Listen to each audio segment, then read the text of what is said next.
Hi guys and welcome back to the channel Deepak Yadav Education. Welcome to the Daily Hindu News and Editorial Analysis of 6th of February 2023. तो guys आज है तारीख 6 फरवरी 2023 और है Monday. देखेंगे आज के द हिंदू कंप्लीट न्यूज़पेपर को एनालाइज करेंगे। बट लेक्चर में आगे बढ़ने से पहले अगर आप लोगों को इस लेक्चर का पीडीएफ चाहिए तो क्या करना है, सबसे पहले डाउनलोड करना है टेलीग्राम, देन उसके बाद जाके सर्च बॉक्स में टाइप करना Deepak Yadav education UPSC. As you can see guys आप लोगों को ये वाला चैनल मिल जाएगा, इस पर क्लिक करना और जाकर इस चैनल को ज्वाइन कर लेना। ज्वाइन करने से फ़ायदा क्या होगा, यहाँ पर डेली बेसिस पर लेक्चर का पीडीएफ मिल जाता है, डेली करंट अफेयर के वीडियो का पीडीएफ मिल जाता है और डेली बेसिस पर बहुत सारे डिजिटल नोट्स मिल जाते हैं। नाउ बढ़ते हैं आगे बढ़ने से पहले हमेशा की तरह हम लोग अपने लेक्चर को एक मैप के क्वेश्चन के साथ स्टार्ट करेंगे। तो आज आप सभी लोगों को मैप में जाकर देखना है इराक को, काफ़ी चर्चा में है तो अच्छे से मैप में देखना। देन उसके बाद आकर नीचे कमेंट सेक्शन में टाइप करना, जिससे कि आप लोग इसको लंबे समय तक याद रख पाओगे। साथ ही साथ एक क्वेश्चन सॉल्व करेंगे जो कि यूपीएससी प्रीवियस ईयर साल 2013 के प्रीलिम्स में पूछा गया था। डेली बेसिस पर हम लोग यहाँ पर एक प्रीवियस ईयर क्वेश्चन को भी सॉल्व करते हैं। क्वेश्चन क्या बोलता है, which of the following bodies does not find mention in the constitution. नीचे आपको 3 अलग अलग बॉडीज़ के नाम दिए गए हैं। पूछा जाता है इनमें से कौन कौन सी बॉडीज़ हैं जिनके बारे में हमारे संविधान में कुछ भी मेंशन नहीं है। तो यहाँ पे बॉडीज़ के नाम देखते हैं। पहली बॉडी का नाम है नेशनल डेवलपमेंट काउंसिल, दूसरी है प्लानिंग कमीशन और तीसरी है जोनल काउंसिल। बताओ यहाँ पर क्या है इसका सही उत्तर। नीचे आपको ऑप्शंस दिए गए हैं। ऑप्शन ए बोलता है 1 and 2 only, option B 2 only, option C 1 and 3 only, या फिर ऑप्शन डी तीनों की तीनों बॉडीज़ ही हैं जिनके बारे में कोई मेंशन नहीं है हमारे संविधान में। तो इसका सही आंसर आप सभी को नीचे कमेंट सेक्शन में देना है। एटलीस्ट सभी को इसमें पार्टिसिपेट करना है, जैसे मैं आप लोगों से डेली बेसिस पर बोलता हूँ। बाय द वे इसका जो करेक्ट आंसर है वो मैंने आपको टेलीग्राम पर प्रोवाइड करवा दिया है, वहाँ से भी चेकआउट कर सकते हो। और अगर वहाँ पर आंसर नहीं मिलता है तो भी कोई परेशान होने की ज़रूरत नहीं है।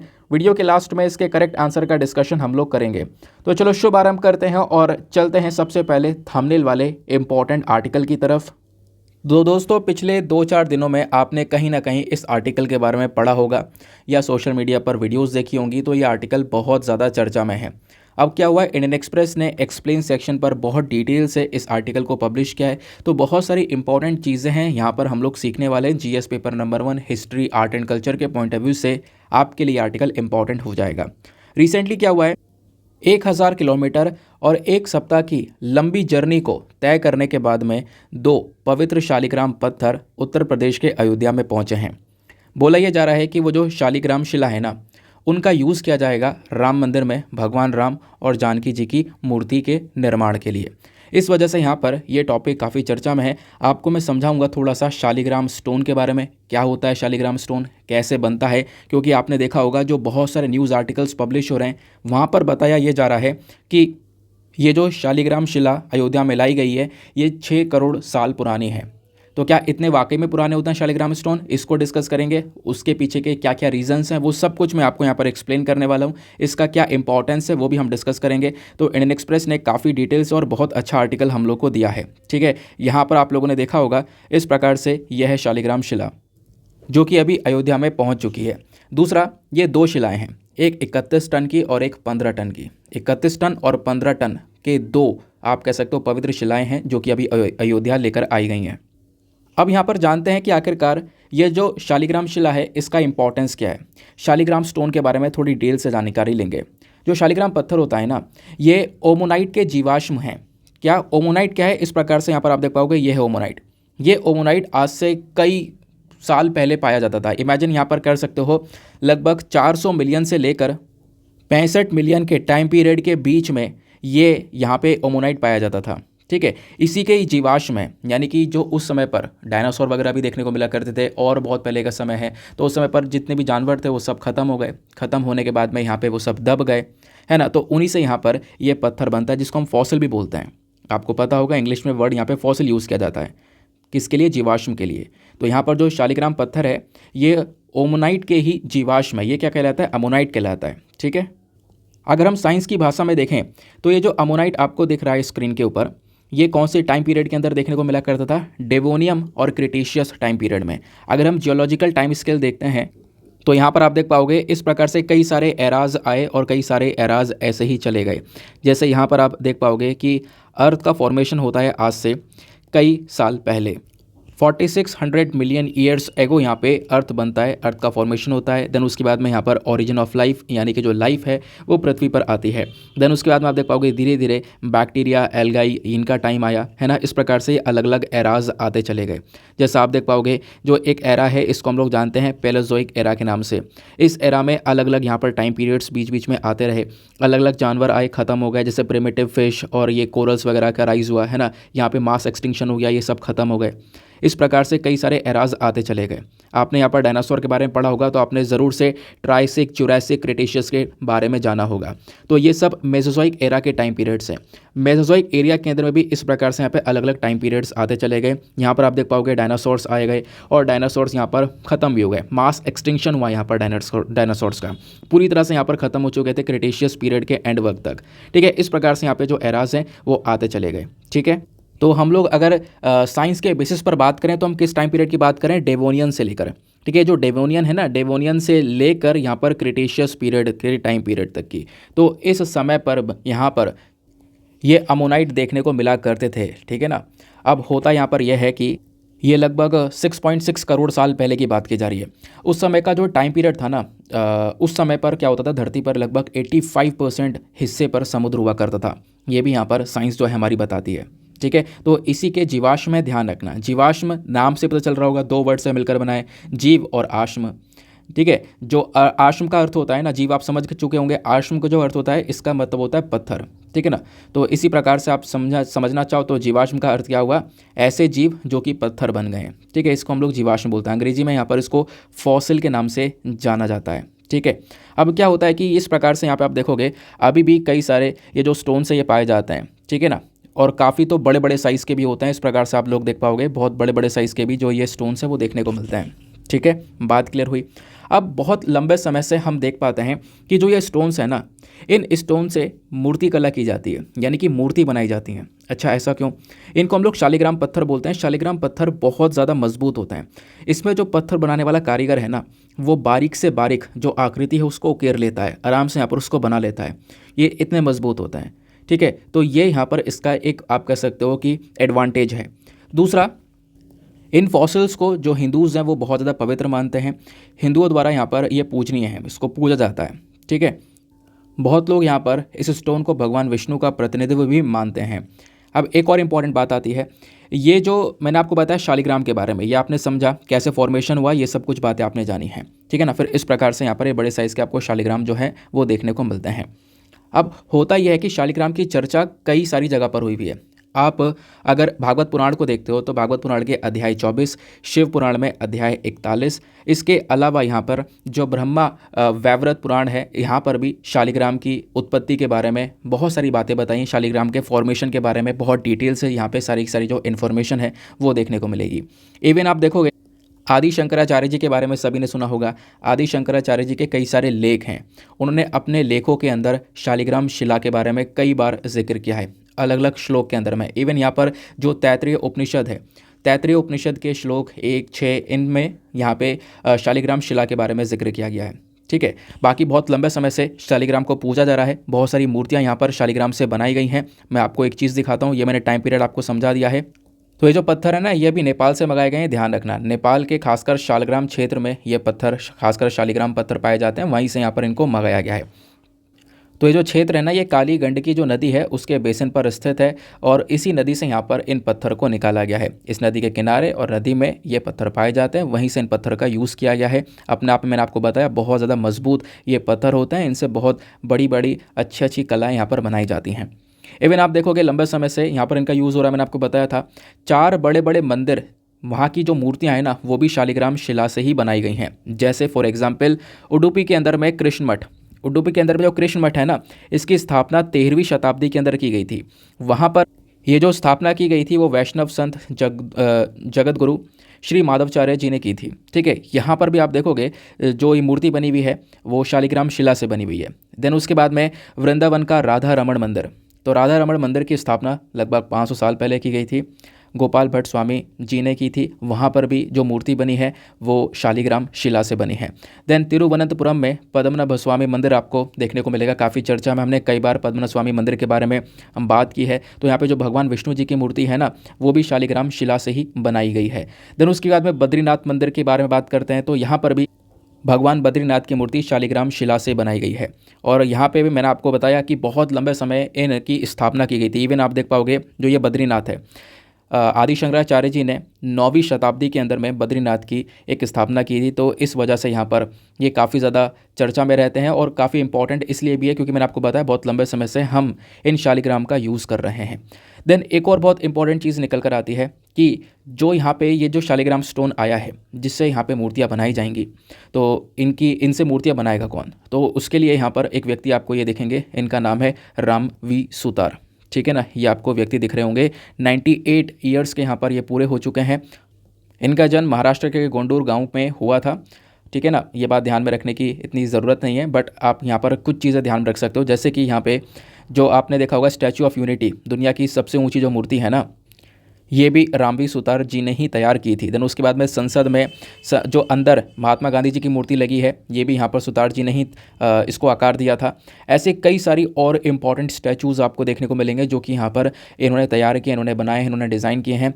तो इस वजह से यहाँ पर ये भी काफ़ी ज़्यादा चर्चा में है। ठीक है, तो एक आर्टिकल था जो कि इंडियन एक्सप्रेस के एक्सप्लेन सेक्शन पर काफ़ी डिटेल से पब्लिश किया गया था। तो आई होप आपको यहाँ पे क्लैरिटी मिली होगी। अच्छा, एक चीज़ और है कि सर अगर हमें ये सारी चीज़ें लिखनी हो, एग्जामिनेशन के लिए इंपॉर्टेंट है क्योंकि जीएस पेपर नंबर 1 के अंदर सवाल पूछे जाते हैं ऐसे, तो अगर इंपॉर्टेंट है तो कैसे लिखेंगे? तो वो सब कुछ मैंने लिखित में आपको यहाँ पे प्रोवाइड करवा दिया है। ठीक है ना, सैक्रेड शालिग्राम स्टोन के बारे में जो भी बातें मैंने आपको बताया है, जो स्टोन है ये अमोनाइट के फॉसिल्स होते हैं, सारी बातें मैंने यहाँ पर मेंशन करी है। 400 मिलियन से लेकर 65 मिलियन ईयर्स पहले यहाँ पर पाए जाते थे, कौन कौन से पीरियड में पाए जाते थे, कहाँ से यहाँ पर स्टोन लिया गया, कालीगंडी की नदी से, ये भी मैंने आपको समझा दिया है। ठीक है ना, तो आई होप आपको ये क्लैरिटी मिल चुकी है। तो शालिग्राम स्टोन विष्णु भगवान का यहाँ पर एक रिप्रेजेंटेशन या फिर आप कह सकते हो उनके प्रतिनिधित्व की तरह देखा जाता है। तो इस वजह से ये थोड़ा सा इंपॉर्टेंट भी है। इंपॉर्टेंट इसलिए भी है क्योंकि जो राम जी हैं, राम जी भी यहाँ पर विष्णु जी के ही एक अवतार हैं, लॉर्ड विष्णु के यहाँ पर अवतार हैं लॉर्ड राम। और इस वजह से लॉर्ड राम की जो पिक्चर बनाई जा रही है, जो मूर्ति बनाई जा रही है, वो शालिग्राम से बनाई जा रही है। इससे यहाँ पर क्या होगा, दोनों गॉड्स का जो कनेक्शन है वो यहाँ पर दिखाया जा रहा है। ठीक है ना, आई होप आपको ये बात भी अच्छे से समझ में आ चुकी है। चलो नेक्स्ट आर्टिकल पर आते हैं। अगला आर्टिकल बहुत ज़्यादा रेलिवेंट होने वाला है, इसको आप लोग GS paper number 2 international relation से लिंक कर पाओगे। क्या बात की जा रही है? देखो, आज से 2 दिन पहले एक आर्टिकल मैंने डिस्कस किया था, आपको याद आ रहा होगा। क्या डिस्कस किया था कि चाइना का एक बलून है जो कि अमेरिका के ऊपर उड़ रहा है। ठीक है ना, अमेरिका ने जानकारी दी थी ये बलून यहाँ पे अमेरिका के ऊपर उड़ता हुआ नज़र आ रहा है और ये चाइना का बलून है। ठीक है, अमेरिका ने ये बोला कि कहीं ना कहीं यहाँ पे ये सर्विलांस कर रहा है, निगरानी रख रहा है, इसके ऊपर कैमरास वगैरह लगे हुए हैं, ये यूएसए के ऊपर निगरानी रख रहा है, जासूसी कर रहा है ना। इस प्रकार की बातें यूएसए की साइड से बोली गई थी। तो अब क्या हुआ इस बलून का? तो अब हुआ ये कि यूएसए ने इस बलून को फोड़ दिया। ठीक है ना, यूएसए ने पहले तो मना कर दिया था फोड़ने से, रुक गया था यूएसए, बट अब यहाँ पर इसको फोड़ दिया है, ब्लास्ट कर दिया है। ठीक है, इसको शूट डाउन कर दिया गया है। हालांकि इससे चाइना काफ़ी नाराज़ हुआ है। चाइना ने बोला है कि ये बिल्कुल गलत बात है क्योंकि हम जैसा अमेरिका सोच रहा है वैसा कर नहीं रहे थे। ठीक है ना, चाइना का कहना यह है केवल और केवल ये वेदर के लिए पूरा का पूरा बलून यूज़ किया गया था, जो वेदर है उसकी इन्फॉर्मेशन लेने के लिए। ठीक है ना, ये बात यहाँ पे चाइना की साइड से मेंशन की गई है। और थोड़ा डिटेल से डिस्कस करते हैं और मैं आपको कुछ रेलिवेंट चीज़ें बताऊँगा, खासकर आपने नोट्स में इंक्लूड करने के लिए। तो ये मुद्दा क्या था ये आप समझ गए। एक सर्विलांस बलून है जो कि यहाँ पर चाइना ने उड़ाया था इस बलून को। लंबा ये बलून घूमकर अमेरिका के ऊपर आज के समय पर उड़ रहा था, बट अमेरिका ने यहाँ पर आप कह सकते हो कि इसको शूट डाउन कर दिया है, इसको आज के समय पर गिरा दिया है। देन चाइना का कहना यहाँ पर यह है कि देखो ये बात बिल्कुल भी सही नहीं है यूएसए की, और अगर ऐसा कुछ होता है आगे इन्हें भी यहाँ पर कभी ज़रूरत पड़ेगी तो हम भी यहाँ पर ऐसा ही करेंगे, ऐसे यहाँ पर रिस्पॉन्स देने वाले हैं। ठीक है, वो बात यहाँ पर चाइना की साइड से मेंशन की गई है। चाइना के फॉरेन मिनिस्टर ने इवन ये भी बोल दिया कि जो अमेरिका ये कहीं ना कहीं एक ओवर रिएक्शन दिखा गया, ओवर रिएक्ट कर दिया यहाँ पर अमेरिका ने इस प्रकार से इस बलून को फोड़कर। ठीक है ना, एक बिल्कुल ओवर रिएक्शन देखने को मिल रहा है। दूसरा यहाँ पे जो हमारे वायलेशंस हैं इंटरनेशनल प्रैक्टिस का, इंटरनेशनल लेवल पर इस प्रकार की प्रैक्टिसें की जाती हैं, वेदर वगैरह को लेकर इस बलून का यूज़ किया जाता है, उन प्रैक्टिस का वोलेशन यहाँ पर अमेरिका ने किया है। ये बात यहाँ पर चाइना की साइड से मेंशन की गई। इवन यहाँ पर जो ये बलून है ना, ये जब दिखाई पड़ा है, इस बलून के दिखाई पड़ने से पहले एक न्यूज़ ये आ रही थी कि यूएसए के जो सेक्रेटरी ऑफ स्टेट है एंटनी ब्लिंकन, ये चाइना की विजिट पर जाने वाले हैं, बट इन्होंने अपनी विजिट को पोस्टपोन कर दिया, कैंसिल कर दिया। वैसे ये विजिट आज स्टार्ट हो जाती, बट ये नहीं गए इस पूरे के पूरे पर्टिकुलर इशू की वजह से। ठीक है, ये तो मैंने आपको समझा दिया पूरा का पूरा मामला जो कि करंट इशू में है। लेकिन क्या इतने से काम चलेगा? बिल्कुल नहीं। आपको बैकग्राउंड डेटा यहाँ पर समझना होगा कि एग्जामिनेशन में कैसे कैसे और क्या क्या चीज़ें पूछी जा सकती हैं। ठीक है, तो न्यूज़ क्या है ये तो हम समझ लिए। अब हम लोग समझते हैं कि आखिरकार अमेरिका को इसकी टेंशन क्यों थी, मतलब अमेरिका इससे इतना ज़्यादा क्यों घबराया हुआ था इस बलून से। देखो, अमेरिका इसलिए घबराया हुआ था कि ऐसे पहले भी कई बार इंसिडेंट्स हुए, क्योंकि अमेरिका ये हरकत पहले खुद भी कर चुका है। निगरानी रखने के लिए, इतिहास देखोगे, सर्विलांस के लिए यहाँ पर इस प्रकार के बलून पहले कई सारे देशों ने उड़ाए हैं। इतिहास में पहले यहाँ पर इसका यूज़ किया जाता था। ठीक है ना, तो ये यहाँ पर आपको देखने को मिलेगा। और घबराया इसलिए भी क्योंकि ये बलून ना अमेरिका के मोंटेना के ऊपर उड़ रहा था। अमेरिका में जो मोंटेना नाम की जगह है ना, उसके ऊपर ये बलून उड़ रहा था। अब मैंने बताया इसमें कैमरास वगैरह लगे पड़े हैं, तो ये नीचे अच्छे से फ़ोटो ले सकता है। तो कहोगे क्या दिक्कत है? दिक्कत यह है कि मोंटेना में क्या है, अमेरिका के इंटरकॉन्टिनेंटल बैलिस्टिक मिसाइल्स यहाँ पे रखे हुए हैं। ठीक है, तो अमेरिका की ज़्यादातर मिसाइल्स वहीं पर हैं, तो इस वजह से यहाँ पर जो अमेरिका इन्होंने शूट डाउन कर दिया। इन्होंने बोला कि हम कोई रिस्क नहीं ले सकते और यहाँ पर हम आपके गुब्बारे को शूट डाउन कर रहे हैं। यूएसए ने क्लेम किया कि चाइना कहीं ना कहीं हमारे ऊपर निगरानी रखने की या फिर जासूसी करने की कोशिश कर रहा है। यूएसए ने ये बात अपनी साइड से मेंशन की है। ये बात मेंशन करते हुए इन्होंने शूट डाउन कर दिया। ठीक है, आगे आते हैं। अब बात यह है कि चाइना का रिस्पॉन्स क्या, मैं आपको बता ही चुका हूँ। चाइना ने बोला कि देखो कहीं ना कहीं अमेरिका ना ओवर रिएक्ट कर रहा है इन चीज़ों को देखकर, और जो इंटरनेशनल प्रैक्टिस चल रही हैं इनका वॉयलेशन, इनका यहाँ पर उल्लंघन कर दिया है यूएसए ने। अब क्वेश्चन यह है कि ये जो बलून है ये आखिरकार होते क्या है, मतलब वाकई में इनका क्या यूज़ है, क्या क्या चीज़ें इनमें लगी होती हैं, ये आपको पता होना चाहिए। इनको हम लोग स्पाई बलून के नाम से भी जानते हैं। स्पाई मतलब जासूसी करना। तो एक नया प्रकार का स्पाई बलून है। यहाँ पे बहुत सारे इक्विपमेंट्स होते हैं इस बलून के अंदर में। आप देखोगे कैमरा हो गया, कैमरे के बाद में यहाँ पे कुछ और इंपॉर्टेंट जो इक्विपमेंट्स होते हैं वो लगाए हुए गए होते हैं। ठीक है ना, तो ये अच्छे से पिक्चर्स वगैरह ले सकता है। पूरा का पूरा डेटा उस पर्टिकुलर एरिया का ये कलेक्ट कर सकता है जिस एरिया के ऊपर ये बलून उड़ रहा हो। बात क्लियर हो गई। तो जो जापानीज़ मिलिट्री है ना, उसने वर्ल्ड वॉर 2 के समय पर, विश्व युद्ध जो दूसरा था ना, उस समय पर यहाँ पे इनका यूज़ किया गया था। इंसिडेंटरी बॉम्ब्स का यूज़ किया गया था, यानी इस बलून से बॉम्ब्स उड़ा उड़ा कर यहाँ पर छोड़े गए थे। ठीक है ना, तो वर्ल्ड वॉर 2 के समय पर ये यूज़ किया गया था, आप ऐसा कह सकते हो। तो इमेजिन करो कितना पुराना कॉन्सेप्ट है। देन उसके बाद में जो यहाँ पे कोल्ड वॉर चल रही थी, शीत युद्ध चल रहा था यूएस और सोवियत यूनियन के बीच में, यूएसएसआर के बीच में, है ना, तो इस समय पर भी बहुत ज़्यादा इन स्पाई बलून्स का यूज़ किया गया था। ये जो मॉडर्न बलून्स है, ये जो नए वाले बलून्स है, पहले वाले जो इतिहास में जो बलून्स उड़ाए जाते थे ना, वो ज़्यादा ऊंचाई तक नहीं जाते थे। बट अभी के समय पर जो नए वाले बलून्स, जैसे चाइना का ये वाला बलून है, ये बहुत ऊंचाई पर जाता है। तो आप सोच रहे होंगे लमसम कितना, जितनी ऊंचाई पर एरोप्लेन या हमारे जितने एयरक्राफ्ट उड़ते हैं ना, उससे भी ऊंचाई पर, लगभग 80,000 फीट से लेकर 1,20,000 फीट की ऊंचाई पर, या फिर आप कह सकते हो कि अर्थ के सरफेस से ऊपर 24 किलोमीटर से लेकर 37 किलोमीटर तक की ऊंचाई पर यह बलून उड़ सकता है। ठीक है ना, आप ये कह सकते हो, आप वीडियोस जब देखोगे ना, जो वीडियोस अभी सोशल मीडिया पर वायरल हुई हुई हैं इन बलून्स की, बहुत छोटा सा नज़र आ रहा है, लेकिन हकीकत में थोड़े बड़े साइज़ का होता है, लेकिन बहुत छोटा सा नीचे से दिख रहा है क्योंकि यहाँ पे बहुत ज़्यादा ऊंचाई पर है। क्वेश्चन यहाँ पर यह है कि ये जो स्पाई बलून है, ये अगर जासूसी किसी को करनी है तो सैटेलाइट से क्यों ना कर ले। दुनिया भर के लोगों ने, दुनिया भर की कंट्रीज़ ने सैटेलाइट अंतरिक्ष में छोड़ रखी है, उनसे तो बहुत आराम से जासूसी हो जाएगी। तो इस बलून का क्यों यूज़ करना? देखो इसके पीछे का रीज़न है। रीज़न यहाँ पर यह है कि सैटेलाइट्स अभी इतनी कारगर साबित नहीं हुई हैं। ठीक है, मतलब यहाँ पर यह है कि आज के समय पर बहुत सारे वेपन्स बना लिए गए हैं, लेजर्स बना ली गई हैं, काइनेटिक वेपन्स बना लिए गए हैं, ये इन्वेंट हो चुके हैं जो कि दुश्मन की सैटेलाइट को टारगेट कर सकते हैं। ठीक है ना, ये बात यहाँ पे बताई जा रही है। ऑल्दो यहाँ पे जो ये दुश्मन के सैटेलाइट को टारगेट किया जाएगा तो सैटेलाइट का नुकसान थोड़ा ज़्यादा होगा, जबकि बलून्स का नुकसान ज़्यादा नहीं होगा, क्योंकि बलून्स में ज़्यादा कॉस्ट नहीं लगी है, बहुत सस्ते होते हैं। सैटेलाइट के कंपैरिजन में बहुत बहुत ज़्यादा सस्ते होते हैं ये बलून्स, ऐसा यहाँ पर बोला जा रहा है। दूसरी बात यहाँ पर यह है, सैटेलाइट उस टेरिटरी को सही से स्कैन नहीं कर पाएगी, सही से इमेजेस नहीं देगी, जबकि बलून थोड़ा नीचे है। यहाँ पे जो कैमराज लगे ना, वो थोड़े से वाइडर एंगल से पिक्चर ले सकते हैं, थोड़े बड़े बड़े पिक्चर जूम करके चीज़ों को सही से दिखा सकते हैं। ठीक है, दूसरा यहाँ पर यह है कि सैटेलाइट क्या करती है, बहुत तेज़ मूव करती है, तो वो सही से पिक्चर इस चक्कर में नहीं ले पाती है, जबकि ये बलून बहुत धीरे धीरे धीरे करके मूव करता है, तो ढेर सारी पिक्चर्स और क्लियर पिक्चर्स लेता हुआ चलता है। ठीक है, आई होप आपको यहाँ पर ये जो बात है वो क्लियर हो चुकी है स्पाई बलून के बारे में। ठीक है, समझ में आ गई सारी बातें। चलो आगे आते हैं। मैं आपको एक बार इस पिक्चर में भी दिखा देता हूँ। ये स्पाई बलून इस प्रकार से दिखाई पड़ता है। इसमें क्या क्या चीज़ें होती हैं मैंने आपको बताया। रीसेंट न्यूज़ यहाँ पर ये मैंने आपको बताई दी है। यूएसए के अंदर इस बलून को पाया गया और यूएस ने यहाँ पर इसको फोड़ दिया। हिस्ट्री के अंदर वर्ल्ड वॉर 2 में इस प्रकार से बलून्स का यूज़ हुआ करता था, ये भी आप लोग देख पा रहे होंगे। बाकी सैटेलाइट और इनके बीच में क्या डिफरेंस है वो भी आपने समझ लिया। इन बलून्स के अंदर में camera, radar, sensor, communication equipments, even solar panels का भी यूज़ किया गया है। सोलर पैनल्स के माध्यम से इस बलून को एनर्जी मिलती है और ये यहाँ पर उड़ता रहता है। ठीक है ना दोस्तों, आगे बढ़ने से पहले मेक श्योर करना वीडियो पे जो लाइक का बटन है उसको प्रेस कर देना। एक छोटा सा टारगेट है हमारा 5K प्लस लाइक्स का, जिसको आप सभी लोगों को अचीव करवाना है। साथ ही साथ में मेरे साथ में इंस्टाग्राम पे कनेक्ट कर सकते हो। इंस्टाग्राम पे जाना, सर्च बॉक्स में लिखना दीपक यादव एजुकेशन, आपको ये वाला प्रोफाइल मिलेगा। यहाँ पर 11,000 से ज़्यादा लोग मेरे साथ में जुड़े हुए हैं। आप भी मेरे साथ में जाकर पर्सनली जुड़ सकते हो। नाउ नेक्स्ट पेज पर एक और ज़्यादा इंपॉर्टेंट आर्टिकल आता है। इसको भी GS paper number 1 art and culture से हम लिंक कर पाएंगे। तो जो हमारा ASI है, that is archaeological survey of India, इन्होंने डिसाइड किया है कि एक स्पेशल कमेटी बनाने वाले हैं। उस कमेटी का क्या काम होगा? उस कमेटी का काम होगा कि 24 ऐसे मॉन्यूमेंट्स को ढूंढना, ऐसे स्मारकों को ढूंढना जो कि मिसिंग है। ऐसे हमारे पास में मॉन्यूमेंट्स थे 24 जिनका कोई अता पता आज के समय में नहीं है।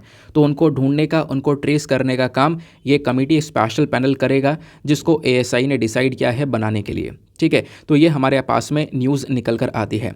तो पहली चीज़ तो आपने पता होना चाहिए आर्कियोलॉजिकल सर्वे ऑफ इंडिया क्या है। देखो इनका काम क्या होता है, जितने भी हमारे मॉन्यूमेंट्स हैं इनकी प्रोटेक्शन करना है ना, इनको सुरक्षित रखने का काम है, इनका मेंटेनेंस करने का काम है। दूसरा यहाँ पे नई नई चीज़ों को खोजने का काम है। आपने देखा होगा कई बार एक्सकेवेशन किए जाते हैं, नई नई चीज़ें मिलती हैं, है ना, कहीं पर ये मिल गया, कहीं पर वो मिल गया, वो सब आर्कियोलॉजिकल सर्वे ऑफ इंडिया ढूंढ रहा होता है। ठीक है ना। तो अभी यहाँ पे पता ये चला है कि 24 ऐसे मॉन्यूमेंट्स हैं जो कि बिल्कुल प्रोटेक्टेड मॉन्यूमेंट्स हैं, जिनको यहाँ पर सुरक्षित लिस्ट वाली कैटेगरी में रखा गया, बट वो मिसिंग है, वो गायब हैं।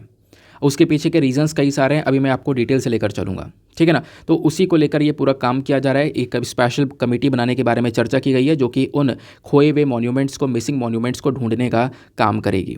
ठीक है, आओ डिस्कस करते हैं थोड़ा डिटेल से, क्योंकि इस आर्टिकल में जितनी इन्फॉर्मेशन है वो आपके एग्जामिनेशन के लिए इनफ नहीं है। तो आपको थोड़ा बैकग्राउंड डेटा कई सारी वेबसाइटें कलेक्ट करने के लिए, ब्रिटानिका है, विकीपीडिया है और बहुत सारी वेबसाइट्स हैं, सब जगह से यहाँ पर मिक्स करके आपको दिया जाता है। ठीक है, तो पहले तो हम यहाँ पर समझने वाले हैं आखिरकार न्यूज़ क्या है। न्यूज़ तो मैंने आपको बता दी है ऑलरेडी। आगे आते हैं, पहले हम समझते हैं कि आखिरकार सेंट्रली प्रोटेक्टेड मॉन्यूमेंट्स क्या होते हैं, क्योंकि ये जो मॉन्यूमेंट्स गायब है ना, वो बेसिकली सेंट्रली प्रोटेक्टेड मॉन्यूमेंट ही हैं।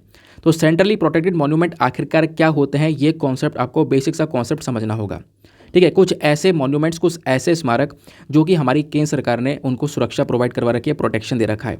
तो सेंट्रली प्रोटेक्टेड मॉन्यूमेंट्स, कुछ ऐसी साइट्स, कुछ ऐसे स्थल देखने को मिलते हैं जिनको क्या डिक्लेयर कर दिया गया है, जिनको यहाँ पर जो हमारे पास में अमासर एक्ट है ना, यानी कि ancient monument and archaeological site and remains act 1958, इनके अंडर में यहाँ पे रखा गया है। ठीक है ना, ध्यान रखना, एक हमारे पास में एक्ट है जिसका नाम जिसकी फुल फॉर्म मैंने आपको बताई है। इस एक्ट के अंदर में इन साइट्स को रखा गया है। ये जो एक्ट है इसका काम क्या है? अगेन इस एक्ट का मेजर काम यही है कि हमारे जितने मॉन्यूमेंट्स हैं उनको प्रोटेक्शन प्रोवाइड करवाना, जितनी हमारे आर्कियोलॉजिकल साइट्स हैं नेशनल इंपॉर्टेंस की या हिस्टोरिकल इंपॉर्टेंस की, जिनकी जो लगभग उम्र हो चुकी है 100 से पुरानी हो चुकी है, मतलब 100 साल से ज़्यादा पुराने मॉन्यूमेंट्स आपको देखने को मिलेंगे, आर्कियोलॉजिकल साइट्स देखने को मिलेंगी, हिस्टोरिकल इंपॉर्टेंस जगह देखने को मिलेंगी जो 100 साल से पुरानी हैं। उन सब की सुरक्षा करने का काम करता है ये आमासर एक्ट, ध्यान रखना। इस एक्ट के अंदर में मैंने आपको बता दिया क्या काम है, प्रोटेक्शन प्रोवाइड करवाना, प्रिजर्वेशन करना, कंजर्वेशन करना, साथ ही साथ में उस प्रोटेक्टेड मॉन्यूमेंट का ओवरऑल डेवलपमेंट करना, उसका विकास करना। और ये सारी चीज़ें आ जाती हैं आर्कियोलॉजिकल सर्वे ऑफ इंडिया के अंडर में। अब आर्कियोलॉजिकल सर्वे ऑफ इंडिया की बात आई है तो डिस्कस कर लेते हैं आखिरकार इनकी क्या क्या जिम्मेदारियां होती हैं। देखो, मिनिस्ट्री ऑफ कल्चर के अंडर में आने वाली बॉडी है। यूपीएससी का एक डायरेक्ट सवाल था कि आर्कियोलॉजिकल सर्वे ऑफ इंडिया कौन से मिनिस्ट्री के अंदर में आता है, तो ध्यान रखना मिनिस्ट्री ऑफ कल्चर के अंडर में आता है।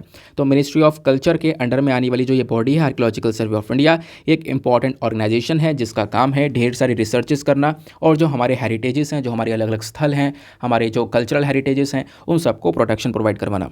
ये आर्कियोलॉजिकल सर्वे ऑफ इंडिया को बनाया गया था 1861 में by the Alexander Cunningham. Then उसके बाद में काम इसका क्या है, बार बार वही चीज़ आ रही है, वो हम समझ चुके हैं। ठीक है, दूसरा आप देखोगे ये बॉडी जितनी भी आर्कियोलॉजिकल एक्टिविटीज़ होती है हमारे देश में उन सबको रेगुलेट करने का काम भी करती है, उन सबको कंट्रोल करने का काम करती है। ये सब बातें आमासर एक्ट के अंदर में ऑलरेडी मेंशन की गई हैं। ठीक है, आगे आते हैं। अब उसके बाद देखो बात आती है कि आखिरकार चर्चा क्यों की जा रही है इसकी। हाल ही में जो हमारी मिनिस्ट्री ऑफ कल्चर है, इन्होंने पार्लियामेंट के अंदर एक बात बोली थी। इन्होंने पार्लियामेंट को इन्फॉर्म किया कि जो हमारे पास में आज के समय में 3693, ये नंबर ध्यान रखना, 3693 सेंट्रली प्रोटेक्टेड मॉन्यूमेंट्स हैं। हमारे देश में कितने सेंट्रली प्रोटेक्टेड मॉन्यूमेंट्स हैं? 3693। इनमें से जो 50 हैं वो गायब हैं। ये बात यहाँ पर मिनिस्टर ऑफ कल्चर ने बहुत पहले बताई थी पार्लियामेंट के अंदर में, ठीक है ना। इसका सबमिशन किया। अब इसको लेकर काफ़ी सारी जो रिपोर्ट्स वो पब्लिश होने लगी, और एक रिपोर्ट आती है जिसका नाम था issues related to untraceable monuments and protection of monuments in India करके एक रिपोर्ट थी जिसका टाइटल ये था। ये रिपोर्ट भी यहाँ पर प्रस्तुत की गई। तो इसने यहाँ पे काफ़ी कुछ बताया कि कुछ मॉन्यूमेंट्स हैं, वाकई में कुछ ऐसे स्मारक हैं जो कि गायब हो चुके हैं। अच्छा, ये मिसिंग कैसे हो गए, कैसे गायब हो गए? तो देखो यहाँ पे बोला यह जा रहा है कि पिछले कुछ समय में क्या हुआ ना कि उनको देखा नहीं गया। वो मॉन्यूमेंट्स हैं, उनको मॉन्यूमेंट डिक्लेयर किया गया, सेंट्रली प्रोटेक्टेड मॉन्यूमेंट्स बने, लेकिन उनके ऊपर निगरानी नहीं रखी गई, और वो निगरानी ना रखते हुए अब देख रहे हैं तो वो गायब हो गए। अच्छा, ऐसा कैसे हो गया? देखो उसके पीछे कई सारे रीज़न है। अर्बनाइजेशन हो रहा है, लगातार शहरीकरण हो रहा है ना। लगातार आप देख पाओगे डेवलपमेंट बढ़ता जा रहा है। शहर के जो शहर है वो एरियाज़ थोड़े और बढ़ते जा रहे हैं, फैलते जा रहे हैं, लोग शहर के अंदर बढ़ते जा रहे हैं, है ना। बहुत सारे कंस्ट्रक्शन हो रहा है, डैम्स बनाए जा रहे हैं, है ना। कुछ तो मॉन्यूमेंट्स ऐसे हैं जो कि डैम्स में, जो हमारे बांध वगैरह बनते हैं ना, रेजर्वर बनते हैं, वहाँ पर अंदर छुप गए हैं, अंदर दब चुके हैं, वहाँ पे गायब हो चुके हैं। अर्बनाइजेशन में यहाँ पर गायब हो चुके हैं। हमने कभी काफ़ी लंबे समय से कुछ ऐसे मॉन्यूमेंट्स को ट्रेस नहीं किया, वहाँ पे जो जंगल है, डेंस फॉरेस्ट है, बहुत ज़्यादा घने जंगल वहाँ पर देखने को मिल रहे हैं। कुछ ऐसे भी मॉन्यूमेंट्स जहाँ पर जिनकी प्रॉपर लोकेशन हमारे पास में है नहीं, ऐसा भी बोला जा रहा है। तो ये कई सारे कारण हैं जिसके चक्कर में बहुत सारे मॉन्यूमेंट्स आज के समय पर गायब हैं। जो अभी एक रिपोर्ट पार्लियामेंट के अंदर पब्लिश की गई है ना, प्रस्तुत की गई है, उस रिपोर्ट के अंदर कुछ बातें बताई गई हैं कि 14 मॉन्यूमेंट्स, 14 स्मारक तो ऐसे हैं जो कि हम खो चुके हैं। किस चीज़ की वजह से? अर्बनाइजेशन की वजह से। जिस प्रकार से तेज़ी से शहरीकरण बढ़ा है, शहर के अंदर लोग एक्सपैंड हुए हैं ना, तो उस चक्कर में यहाँ पर 14 मॉन्यूमेंट हमारे चले गए। दूसरा यहाँ पे बोला जा रहा है कि 12 मॉन्यूमेंट्स ऐसे हैं जो कि सबमर्ज हो चुके हैं, जो डैम वगैरह, रेजर्वायर है, उसके अंदर यहाँ पर ये आप कह सकते हो डूब चुके हैं। और 24 यहाँ पर ऐसे हैं जो कि अनट्रेसेबल है। 24 जिसके बारे में हम डिस्कस कर रहे हैं, 24 मिसिंग अनट्रेसेबल है। इनके बारे में कोई जानकारी है नहीं। इससे पहले वाले के बारे में जानकारी थोड़ी बहुत है, लेकिन 24 के बारे में कोई जानकारी है नहीं, है ना। यहाँ पर ये मिसिंग है बिल्कुल, आप ऐसा कह सकते हो। अब हुआ क्या, बहुत सारे यहाँ पर प्रॉब्लम्स आ रही हैं इन मॉन्यूमेंट्स को ढूंढने में। आर्कियोलॉजिकल सर्वे ऑफ इंडिया ने बताया कि देखो हम तो यहाँ पर ढूंढ रहे हैं, अपनी कोशिश कर रहे हैं, बट बहुत चैलेंजेस हमें फेस करने पड़ रहे हैं। जैसे कि जो ये सेंट्रली प्रोटेक्टेड मॉन्यूमेंट्स हैं, ये कब आइडेंटिफाई किए गए थे? ये आइडेंटिफाई किए थे 1930s में, 1940s में, 1950s में, ठीक है। तो देश की आज़ादी के बाद में भी आप देख पाओगे बहुत सारे मॉन्यूमेंट्स यहाँ पर आइडेंटिफाई करे गए। तो ये बोला जा रहा है कि इतने पुराने समय पर वो मॉन्यूमेंट्स आइडेंटिफाई करे गए थे, उस स्मारक आइडेंटिफाई किए गए थे, बट तब से उनके ऊपर ध्यान नहीं दिया गया। आइडेंटिफाई कर करके उनको छोड़ दिया गया, फोकस था नहीं। फोकस हमेशा क्या रहा? नए मॉन्यूमेंट्स को ढूंढने में, पुराने वाले पे ध्यान दिया ही नहीं। इस चक्कर में क्या हो गया, पुराने वाले को खो दिया, नए वाले को खोज रहे हैं, नए वाले को ढूंढ रहे हैं और पुराने वाले खो दिए। तो वो बात यहाँ पर बताई जा रही है, क्योंकि वो खो गए हैं, मिल नहीं रहे हैं और अभी ढूंढने में लगे हुए हैं। आर्कियोलॉजिकल सर्वे ऑफ इंडिया की जो टीम है वो पूरा प्रॉपरली काम कर रही है। जो दूसरी पता है सबसे बड़ी प्रॉब्लम पता है क्या हुई है, और सबसे बड़ा यहाँ पर नुकसान भी क्या हुआ है, वो ये हुआ है कि आर्कियोलॉजिकल सर्वे ऑफ इंडिया जो बॉडी है ना, इसमें लोगों की काफ़ी बड़ी कमी है। लोगों की कमी होने के साथ साथ इनको प्रॉपर फंडिंग भी नहीं मिली है। इस चक्कर में ये बॉडी सही से काम भी नहीं कर पाई। पार्लियामेंट्री कमेटी ने ये देखा कि इस बॉडी के अंदर लगभग 7,000 लोगों की ज़रूरत है, लेकिन हैं कितने? केवल 2,500-3 हज़ार लोग देखने को मिलेंगे। तो इमेजिन करो 2,500-3 हज़ार लोग देखने को मिल रहे हैं, 7,000 की रिक्वायरमेंट है, तो अपने आप में काफ़ी बड़ा गैप है ये। अब जब लोग होंगे नहीं तो सही से काम हो नहीं पाएगा। अगर प्रॉपरली यहाँ पर जो स्टाफ है वो पूरा होता तो वो अच्छे से ध्यान रख पाते हर चीज़ के ऊपर में। दूसरा, इसका जो बजट है ना आर्कियोलॉजिकल सर्वे ऑफ इंडिया का, ये काफ़ी ज़्यादा कम देखने को मिलेगा। इस चक्कर में ये प्रॉपरली परफॉर्म नहीं कर पा रहे हैं। कोई भी बॉडी है उसके पास बजट होना ज़रूरी है, एक अच्छा अमाउंट मिलेगा तभी वो बॉडी अच्छे से परफॉर्म कर पाएगी। तो क्वेश्चन यहाँ पर यह है, क्या ये पहली बार ऐसा हुआ है कि जो मॉन्यूमेंट्स है वो मिसिंग देखने को मिले हैं या खो गए हैं? तो यहाँ पर बोला जा रहा है कि देखो कई सारे मॉन्यूमेंट्स ऐसे होता रहा है, बीच बीच में यहाँ पर मिसिंग होते रहे हैं, ठीक है ना। कुछ मॉन्यूमेंट जैसे अभी के समय पर थोड़े ज़्यादा नंबर हो चुके हैं। जो रिपोर्ट आई है ना, थोड़ी ज़्यादा बड़ी रिपोर्ट आई है जिसने यहाँ पर काफ़ी सारी इन्फॉर्मेशन निकल कर दी है। हालांकि आर्कियोलॉजिकल सर्वे ऑफ इंडिया को भी इसके बारे में इतनी जानकारी नहीं थी, बट यहाँ पे अब आप देखोगे तो ये नंबर थोड़ा सा ज़्यादा बड़ा लग रहा है, ठीक है ना। ये सबसे ज़्यादा खतरनाक चीज़ है। अब क्वेश्चन यहाँ पर यह है कि अच्छा चलो नहीं मिल रहे हैं तो क्या किया जाए? नहीं मिल रहे हैं तो क्योंकि आपका ये एक सेंट्रली प्रोटेक्टेड मॉन्यूमेंट है तो आपने उस लिस्ट में रख रखा है, उस लिस्ट से डिलीट कर दो, हटा दो। लेकिन प्रॉब्लम यह है कि उस लिस्ट से हटाना भी इतना आसान नहीं है ना। जिस लिस्ट में हमने उसको लिख रखा है ना, उस लिस्ट से हटाना इतना आसान नहीं है, ये बात यहाँ पे बोली जा रही है। हालांकि हटा सकते हैं, लेकिन एक बहुत लंबा प्रोसेस है। उस प्रोसेस के बारे में अमसर एक्ट सेक्शन 65 के अंदर बताया गया है। अमसर एक्ट क्या है, ये मैंने आपको थोड़ी देर पहले बताया, ठीक है। जो 100 साल से पुराने मॉन्यूमेंट्स हैं उनकी सुरक्षा करने का काम करता है ये एक्ट। इसके अंडर में जो सेक्शन 35 है ना, वो बात करता है किस चीज़ के बारे में, वो 35वां बात करता है कि उस पर्टिकुलर मॉन्यूमेंट को, जिसको हमने सैंडी लिप प्रोटेक्टेड लिस्ट के अंदर में डाल रखा है, उससे निकाला जाए। तो उससे विड्रॉ तो कर सकते हैं, उसको डीनोटिफाई कर सकते हैं, लेकिन कहीं ना कहीं यहाँ पर आप कह सकते हो ये अच्छा नहीं रहेगा कि हमारे पास में मॉन्यूमेंट्स था, हमने खो दिया, हमने लिस्ट से बाहर निकाल दिया, ठीक है ना। तो इसके लिए पता है एक कमेटी बनाई गई थी। तो हमें क्या करना चाहिए, कमेटी ने एक बहुत अच्छा रिकमेंडेशन दिया। कमेटी ने ये बोला कि आप लिस्ट से मत निकालो, उस लिस्ट में एक अमेंडमेंट कर दो, बदलाव कर दो। क्या बदलाव कर दो, एक नया टर्म ऐड कर दो, और वो टर्म होगा अनट्रेसेबल मॉन्यूमेंट्स। लिस्ट से निकालने से अच्छा ऐसा है कि आप एक और चीज़ ऐड कर दो अनट्रेसेबल मॉन्यूमेंट्स के नाम की, और उस अनट्रेसेबल मॉन्यूमेंट्स में इन 24 मॉन्यूमेंट्स का नाम डाल दो जो जो नहीं मिल रहे हैं, मिसिंग है ना। इससे क्या होगा, हम उनके बारे में जानकारी रखेंगे, वो हमारे पास में मॉन्यूमेंट्स रहेंगे। लिस्ट से निकालने से अच्छा है, ये चीज़ थोड़ी ज़्यादा बेहतर रहेगी। तो ये पूरा का पूरा इशू चल रहा है। बाकी यहाँ पर अब देखते हैं आगे जो स्पेशल पैनल बनाया जा रहा है वो कैसे काम करेगा, कैसे इन मॉन्यूमेंट्स को ढूंढ पाता है, ठीक है। बात क्लियर हो गई। आई होप आपको अच्छे से एक एक बात समझ में आ रही है। नेक्स्ट आर्टिकल पर आते हैं। नाउ अब आएंगे हम लोग पहले अपने एडिटोरियल के ऊपर। तो एडिटोरियल डिस्कशन को देखेंगे, कुछ रेलिवेंट एडिटोरियल से डिटेल से कवर करेंगे, लेकिन हमेशा की तरह एडिटोरियल डिस्कशन से पहले हम लोग लेते हैं एक मेंस का क्वेश्चन। तो आज का मेंस का क्वेश्चन क्या है, पहले हम लोग इसको डिस्कस करेंगे। क्वेश्चन थोड़ा सा रेलिवेंट है, अच्छे से यहाँ पर आपको इसका आंसर लिखना है। क्वेश्चन क्या बोलता है, illegal trade off wild flora and fauna not only impact the natural environment but also humans. ये क्वेश्चन का फर्स्ट पार्ट हुआ, यानी कि जो अवैध तरीके से व्यापार हो रहा है हमारे पेड़ और जानवरों का, पेड़ पौधों और जानवरों का, उसका कहीं ना कहीं जो इम्पैक्ट है, उसका जो असर है ना, वो हमारे एनवायरनमेंट के ऊपर तो पड़ ही रहा है, लेकिन साथ साथ ह्यूमंस के ऊपर भी पड़ रहा है।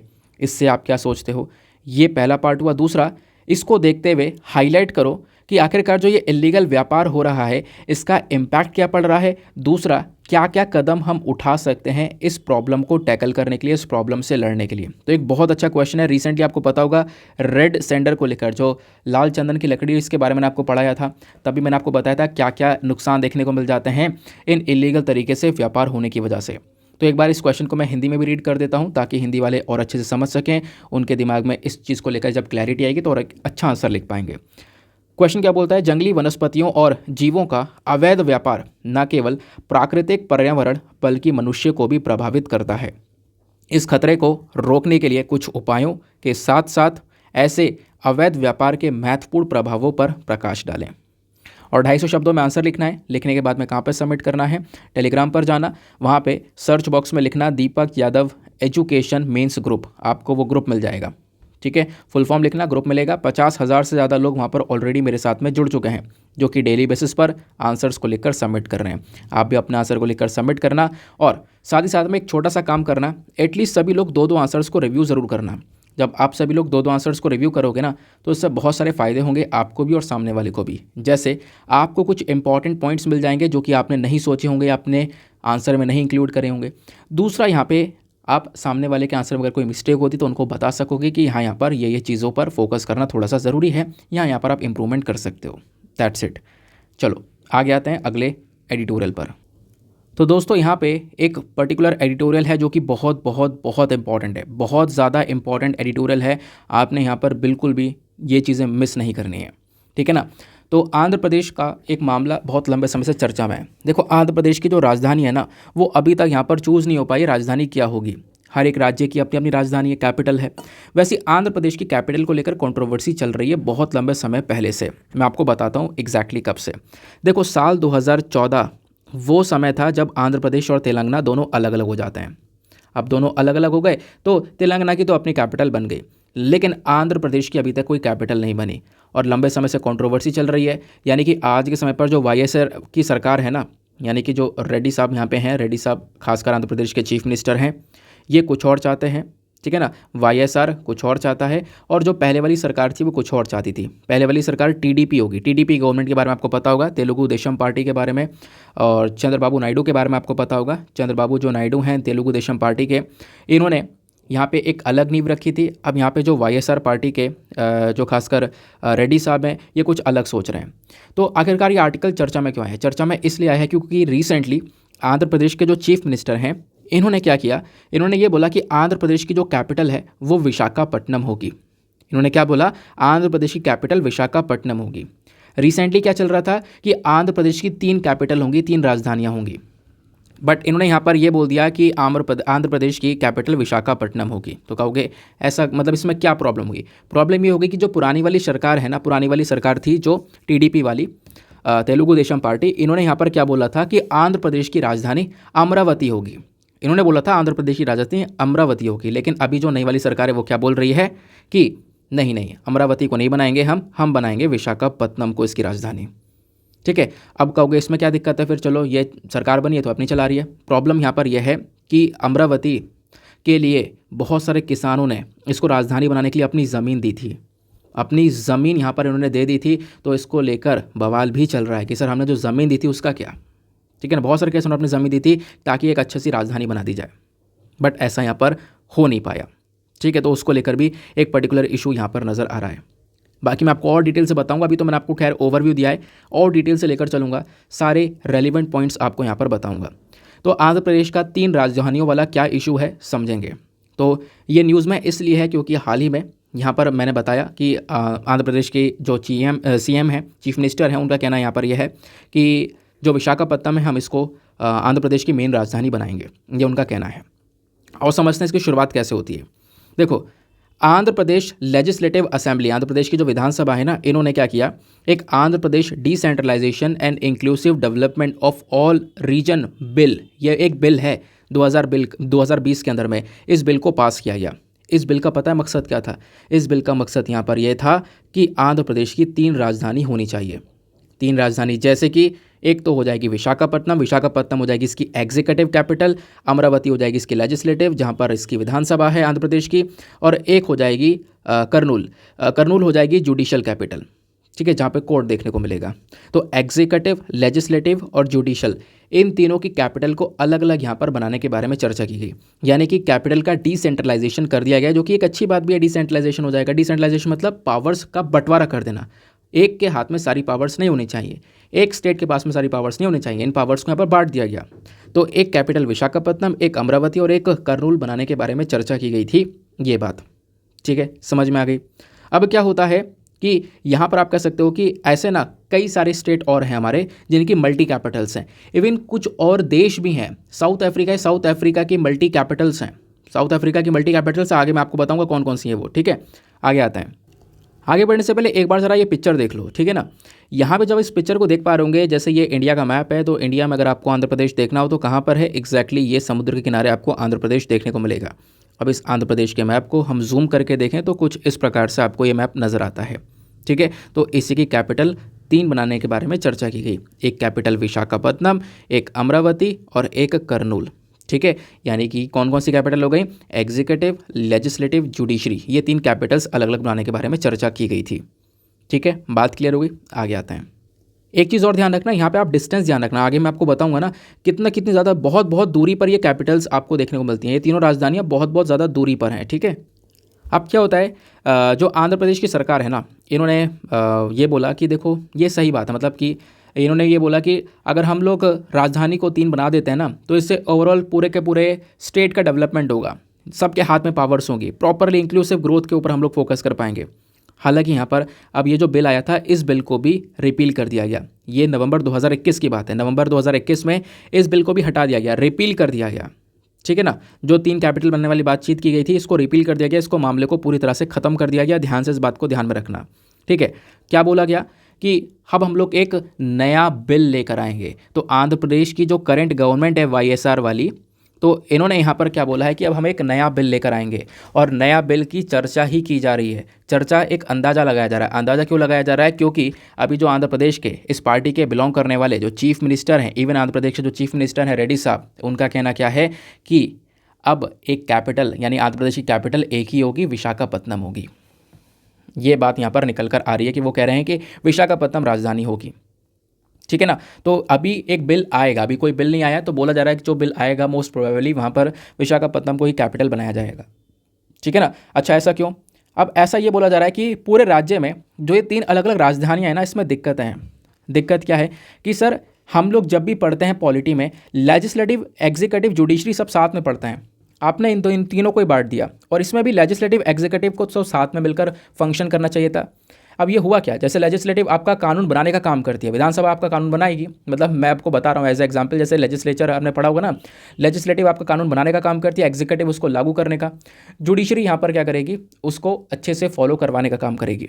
तो लेजिस्लेटिव, एग्जीक्यूटिव दोनों मोस्ट प्रोबेबली आपको यहाँ पर सेम ही देखने को मिलेंगे, है ना। दोनों के बीच में एक क्लोज कनेक्शन देखने को मिलेगा। तो उस क्लोज कनेक्शन को आपने तोड़ दिया, ये बात यहाँ पे बताई गई कि इस चक्कर में 3 कैपिटल्स नहीं होनी चाहिए। दूसरा बोला गया लॉजिस्टिकली डिफिकल्ट है, मतलब तीनों कैपिटल्स बहुत दूर दूर पर हैं और आपस में एक दूसरे पर कनेक्ट करना, इधर से उधर पहुंचना बहुत मुश्किल होगा। इस वाले ऑफिस से उस वाले ऑफिस में पहुंच पाना काफ़ी मुश्किल हो जाएगा। इवन टाइम और कॉस्ट दोनों बहुत ज़्यादा लगने वाली है। यहाँ पर आप देख पाओगे विशाखापत्तनम करनूल से, पता है कितनी दूर है? विशाखापत्तनम करनूल से 700 किलोमीटर दूर है। देन उसके बाद में आप देखोगे कि अमरावती से यहाँ पर और भी एरियाज 400 किलोमीटर, विशाखापत्तनम अमरावती से 400 किलोमीटर दूर है। तो इमेजिन करो 400-700 किलोमीटर का डिस्टेंस अपने आप में बहुत बड़ा डिस्टेंस होता है। तो यहाँ पर टाइम और ट्रैवलिंग दोनों लगने वाली है। तो इस चक्कर में ये लॉजिस्टिकली काफ़ी डिफ़िकल्ट हो जाएगा। इस चक्कर में हमें ऐसा नहीं करना चाहिए, ठीक है ना। तो देखते हैं फिलहाल क्या इशू होता है, क्या बिल आता है, आने वाले समय पर क्या होगा, क्या सरकार बताती है। बट अभी के समय पर ये कैपिटल का पूरा मुद्दा क्या चल रहा है वो मैंने आपको समझा दिया। पुरानी वाली सरकार चाहती थी अमरावती राज्य बने, सॉरी अमरावती यहाँ पर इसकी राजधानी में बने। अब की वाली सरकार चाहती है विशाखापत्तनम बने। बीच में 3 कैपिटल बनाने की चर्चा की गई, एक बिल लेकर आया गया, उस बिल को यहाँ पर हटा दिया गया। ये इसका ओवरऑल निचोड़ हो गया, ठीक है।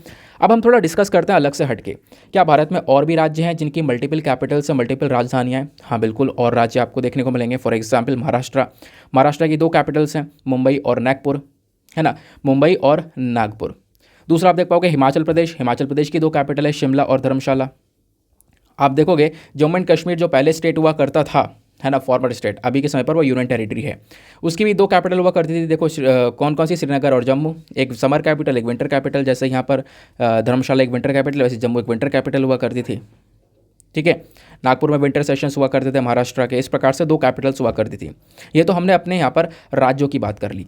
इवन दुनिया में कुछ देश भी हैं जिनकी 3 कैपिटल हैं। फॉर एग्जाम्पल साउथ अफ्रीका की 3 राजधानी है। जैसे भारत की राजधानी दिल्ली है, फिर साउथ अफ्रीका की ओवरऑल पूरे देश की 3 राजधानियाँ हैं, ठीक है। अब वो कैसे कैसे 3 राजधानियाँ हैं? एक है प्रिटोरिया, एडमिनिस्ट्रेटिव कैपिटल है, केप टाउन लेजिस्लेटिव कैपिटल है, ब्लोमफोर्टेन ये जुडिशल कैपिटल है। और इनका जो संवैधानिक कोर्ट है, पूरा कॉन्स्टिट्यूशनल कोर्ट है, वो कोर्ट कहाँ पे बना हुआ है? जोहान्सबर्ग में वो कोर्ट बना हुआ है, ठीक है। तो ये आप इस प्रकार से चीज़ों को ध्यान रख सकते हो। कुछ रेलिवेंट इन्फॉर्मेशन आपको अलग से प्रोवाइड करवा दी गई, नोट्स में इसको इंक्लूड कर लेना, ठीक है। पूरा का पूरा इशू हम लोग यहाँ पे समझ लिया आखिरकार क्या है, नायडू जी क्या कह रहे थे और अभी यहाँ पर करंट गवर्नमेंट क्या कर रही है, क्या क्या बदलाव हुए, कौन कौन से एक्ट पास हुए, रिपील हो गए, अभी के समय पर क्या हो रहा है, एक नया बिल आने की यहाँ पर बातचीत की जा रही है, ठीक है। आगे आते हैं। नाउ नेक्स्ट इंपॉर्टेंट एडिटोरियल यहाँ पे आता है हमारा ये वाला। ये क्या बात करता है? टैक्स गैम्बिट के बारे में। अब देखो ये मुद्दा आपको समझना बहुत बहुत ज़्यादा ज़रूरी है। टैक्स को लेकर ना अभी रिसेंटली सरकार ने काफ़ी बड़े चेंजेस करे हैं, टैक्स के अंदर बदलाव कर दिया। आपको पता होगा टैक्स स्लैब बदल चुका है। जो इनकम टैक्स पे करते हैं ना, उनको ये जानकारी लेना बहुत ज़्यादा ज़रूरी है कि आप टैक्स के अंदर क्या बदलाव हुआ है बजट के दौरान। तो हम समझेंगे आज इस वाले पर्टिकुलर आर्टिकल के अंदर में। देखो जब बजट आया था, बजट का वीडियो मैं ऑलरेडी अपलोड कर चुका हूँ, चाहे आप लोग यूट्यूब पर बजट 2023 बाय दीपक यादव करके सर्च करके उस बजट को देख सकते हो, पढ़ सकते हो, ठीक है ना। तो पहली चीज़ देखो, जब बजट आया ना तो इसमें टैक्स के बारे में बताया गया कि भैया इनकम टैक्स का क्या मामला रहने वाला है। इनकम टैक्स आपका यहाँ पर एक डायरेक्ट टैक्स है। आप सरकार को यहाँ पर जो भी पैसा कमा रहे हो उसमें से यहाँ पर एक छोटा सा अमाउंट सरकार को दे रहे हो, कर दे रहे हो, ठीक है ना, टैक्स दे रहे हो। अब क्या होता है कि जो इनकम टैक्सेस के लिए अलग अलग स्लैब रेट्स होते हैं, ठीक है, कि इसकी इतनी आय होगी तो ये इतना टैक्स देगा। फॉर एग्जाम्पल पहले क्या हुआ करता था, पहले यहाँ पे हुआ करता था, यानी कि मैं 2021 से पहले की बात कर रहा हूँ। 2021 से पहले क्या हुआ करता था कि जो इनकम टैक्स होता है ना, उस इनकम टैक्स का मतलब कि अगर कोई व्यक्ति साल में कितने रुपया कमा रहा है, 5 लाख रुपया, अगर कोई व्यक्ति साल में 5 लाख रुपया कमा रहा है तो उसको 5 लाख रुपये तक तो कोई टैक्स नहीं देना है। अगर 5 लाख रुपए से बढ़ने लगेगी उसकी कमाई साल के अंदर में, सपोज 8 लाख हो गई, 10 लाख हो गई, तब वो टैक्स देगा। लेकिन 5 लाख तक कमा रहा है तब तक वो कोई टैक्स नहीं देगा। ये पहले हुआ करता था, ठीक है। अब क्या हुआ है, ये 2021 के पहले था। 2021 में वैसे एक छोटा सा बदलाव कर दिया था, इस 5 लाख को 7 लाख की लिमिट बना दी गई थी। क्या, 5 लाख को 7 लाख की लिमिट, यानी कि अगर कोई व्यक्ति पूरे साल में 7 लाख रुपए कमा रहा है, 7 लाख रुपए तक कमा रहा है, तो उसको कोई भी टैक्स नहीं देना है। लेकिन 7 लाख रुपए से अगर वो ऊपर कमाएगा, सपोज 8-10 लाख रुपए कमाएगा, तब उसको टैक्स देना है। तो कहोगे ये सिस्टम अच्छा है? नहीं, ऐसे डिसीजन नहीं ले सकते। अब यहाँ पे समझना होगा कि बीच में टैक्स लगाया कैसे जाएगा, ये स्लैब रेट किस प्रकार से वर्क करेगा। तो दोस्तों आप लोग यहाँ पर ये वाला पर्टिकुलर पिक्चर देख सकते हो चीज़ों को अच्छे से समझने के लिए। तो यहाँ पे क्या क्या बोला गया है एक एक करके डिस्कस करेंगे। जो पुराना वाला टैक्स रिजीम था और नया वाला टैक्स रिजीम है, देखो नए वाले टैक्स रिजीम में ही एक छोटा सा अब की बार बदलाव किया गया है। वो बदलाव यहाँ पर यह है, यानी कि ये हो गया साल 2021। साल 2021 से पहले ये वाला टैक्स रिजीम था, अब बाद में ये वाला, और इसके अंदर अब बदलाव करके इसको ये कर दिया गया है। तो ये चीज़ यहाँ पे टैक्स के अंदर चेंजेस हुए हैं। जैसे पहले हम लोग समझेंगे ओल्ड वाले सिस्टम को। पहले क्या हुआ करता था, 5 लाख रुपए तक, ध्यान रखना मैंने क्या बोला कि अगर आप 5 लाख रुपए सालाना कमा रहे हो तो आपको कोई टैक्स नहीं देना है। लेकिन 5 लाख रुपए से जैसे ही बढ़ जाएगा, सपोज 10 लाख रुपए कमाने लगे तो टैक्स लगना स्टार्ट होगा। अब सपोज यहाँ पे आप 7 लाख रुपए कमा रहे हो, चलो 7 लाख रुपए कमा रहे हो तो टैक्स कैसे लगेगा, स्टार्टिंग के जब आप 7 लाख कमाओगे ना, तो जो स्टार्टिंग के 2.5 लाख रुपए होंगे, यानी 0 से 2.5 लाख रुपए तक होंगे, उस पर तो कोई टैक्स नहीं लगेगा। लेकिन बाकी 2.5 लाख से 5 लाख पर, यानी कि जो आपका ये बीच का गैप हो गया, मतलब 2.5 लाख का, इस 2.5 लाख पर 5% का टैक्स लग जाएगा, 12,000 के आसपास। देन उसके बाद में बाकी, इसके बाद फिर से जो आपका आगे का अमाउंट हो गया 5 लाख से 10 लाख, यानी कि बाकी 5 लाख के ऊपर आपका 20% का टैक्स लग जाएगा। ठीक है, क्योंकि आप कितना कमा रहे हो, 7 लाख कमा रहे हो। इस 7 लाख को तोड़ दिया गया 3 भागों के अंदर, ये स्लैब रेट्स कहलाते हैं। अगर आप 7 लाख कमा रहे हो, पहले के टैक्सेस में बता रहा हूँ, 7 लाख कमा रहे हो और आप 5 लाख रुपए तक कोई भी टैक्स नहीं देना होता था। लेकिन अगर 5 लाख से ऊपर आप कमा रहे हो तो टैक्स लगना स्टार्ट होता था। कैसे, 0 से 2.5 लाख पे कोई टैक्स नहीं लिया जाएगा, नील रहेगा। लेकिन 2.5 लाख से 5 लाख के ऊपर, यानी आपका जो बाकी का 2.5 लाख है, 2.5 लाख ये हो गया, बाकी का जो 2.5 लाख इस पे 5% लिया जाएगा। और बाकी यहाँ पर 5 से 10 लाख, क्योंकि आपका 7 लाख है तो 2 लाख यहाँ पे आ गया, सॉरी 5 लाख बोल रहा हूँ मैं, आपका है ना, ये 2.5 ये हो गया, 2.5 ये हो गया, टोटल कितने हो गए 5। बचे कितने, क्योंकि आप 7 लाख कमा रहे हो साल, तो बचे कितने आपके 2। तो 2 जो एक्स्ट्रा है ना वो 5 से 10 के बीच में आ रहे हैं, है ना। अब जो 2 है वो 5 से 10 के बीच में आ रहे हैं, तो इस 2 लाख पे आपका 20% का टैक्स लग जाएगा। ठीक है, तो ऐसा यहाँ पर 10 लाख रुपए तक का टैक्स लगता है। बाकी 10 लाख रुपए से ऊपर जितना भी ये पैसा कमा रहे होंगे, 10 लाख रुपए से ऊपर जितना भी आपका अमाउंट चलेगा, 12, 15, 20, 25, सब के ऊपर 30% का टैक्स लगना स्टार्ट हो जाएगा। यानी कि उससे पहले अगर आप सपोज़ 12 लाख कमा रहे हो या 15 लाख कमा रहे हो, तो 15 लाख में से पहले तो शुरुआत ऐसी होगी, स्टार्टिंग का जो 0 से 2.5 लाख है उस पर कोई नहीं लगेगा, 2.5 से 5 पे 5%, 5 से 10 पर आपका 20%, बाकी जितना बचा कुचा अमाउंट है, ठीक है, उसके ऊपर यहाँ पे आपका 30% लग जाएगा। तो ये था हमारा ओल्ड टैक्स रिजीम। अब बीच में क्या कर दिया गया था, ये जो स्लैब रेट है पहले कम हुआ करती थी, 4 थी, इसको यहाँ पे बढ़ाकर ज़्यादा कर दिया था, 6 कर दिया गया था। इस स्लैब रेट को बढ़ा दिया गया और बोला ये कि भैया 5 लाख की लिमिट नहीं आखिरी, अब आपकी 7 लाख की लिमिट है। कितनी, 7 लाख की लिमिट है आखिरी। अगर आप 7 लाख रुपए प्रति महीना साल कमा रहे हो, तब आपको 7 लाख तक कुछ भी टैक्स नहीं देना। लेकिन 7 लाख से जैसे ही ऊपर बढ़ोगे, 7.5 8 लाख पर जाओगे, आप इस टैक्स वाले जो स्लैब रेट है इसके अंदर आ जाओगे। ठीक है ना। तो नया जो टैक्स रिजीम है, इसमें जो पहले वाला कॉन्सेप्ट था, ये तो अभी बदलाव करके ये किया है। जो पहले वाला सिस्टम था इसमें क्या था, इसमें 6 रेट्स थे। अगेन सपोज यहाँ पर अगेन आप क्या करने लगे, 10 लाख रुपए कमाने लगे।